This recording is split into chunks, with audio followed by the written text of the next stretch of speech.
कैसे हुआ हमारे भगवान श्री राम का जन्म। तो आइए आज आपको सुनाते हैं श्री राम जन्म की कथा। एक समय की बात है, अयोध्या के महाराज दशरथ ने पुत्र प्राप्ति के लिए यज्ञ रखा। इस यज्ञ के लिए राजा दशरथ ने अपनी चतुरंगिनी सेना को काले कान वाले घोड़े को छोड़ने का आदेश भेजा। उनकी इच्छा थी कि इस महान यज्ञ में हर कोई शामिल हो, इसलिए राजा ने सभी ऋषि मुनियों व विद्वान पंडितों को आमंत्रण भेजा। निर्धारित दिन पर महाराज दशरथ ने अपने दोस्त गुरु वशिष्ठ, श्रृंग ऋषि व अन्य विद्वानों के साथ यज्ञ मंडप में पहुंचे। इसके बाद विधिवत रूप से यज्ञ की शुरुआत हुई। मंत्र उच्चारण और पाठ जैसी सभी विधि विधान के साथ कुछ घंटों में यज्ञ पूरा हुआ। राजा दशरथ ने फिर सभी ब्राह्मणों, विद्वानों व अतिथियों को उपहार में धन और गाय देकर आदर पूर्वक विदा किया। उस यज्ञ में प्रसाद के रूप में खीर बनी थी। उस प्रसाद में पुत्र प्राप्ति का आशीर्वाद था, जिसे खाने के बाद तीनों रानियां गर्भवती हो गईं।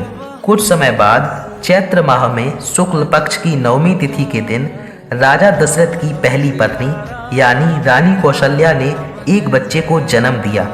उस बच्चे के चेहरे में इतनी रौनक थी कि हर कोई देखकर समझ जाता था कि वह कोई आम बच्चा नहीं है। इसी तरह राजा की दूसरी रानी कैकेयी ने एक पुत्र और तीसरी रानी सुमित्रा ने 2 पुत्र को शुभ नक्षत्रों में जन्म दिया। राजा दशरथ का महल और नगर 4 पुत्रों के नाम से खिलखिला उठा।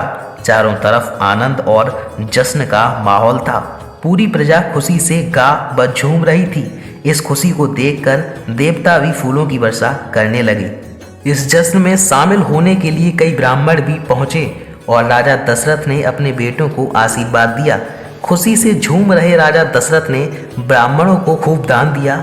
फिर अपनी खुशी जाहिर करने के लिए उन्होंने प्रजा व दरबारियों में भी धन, रत्न और आभूषण बंटवाए।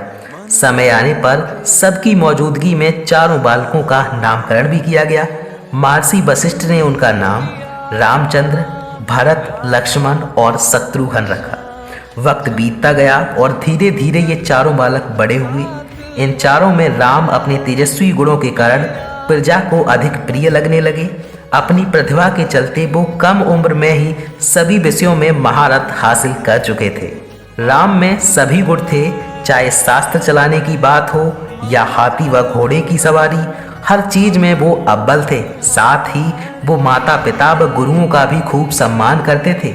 उनके गुणों के कारण बाकी के 3 भाई भरत, लक्ष्मण और शत्रुघ्न भी उनसे काफी कुछ सीखते थे। जब भी महाराज अपने चारों पुत्रों को एक साथ देखते, उनका मन आनंद से भर उठता था। राम में मौजूद गुणों के कारण उन्हें श्री राम और भगवान राम तक कहा जाने लगा।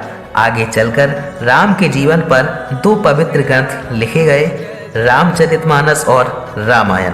आशा करता हूँ दोस्तों आपको भगवान रामचंद्र की ये जन्म की कथा अच्छी लगी होगी। अगर आपको ये अच्छी लगी है तो इसे शेयर जरूर करें, और क्या आप अगले वीडियो में इसी तरह की कोई कथा सुनना चाहते हैं तो कमेंट करें, और बाकी सब्सक्राइब तो जरूर करना।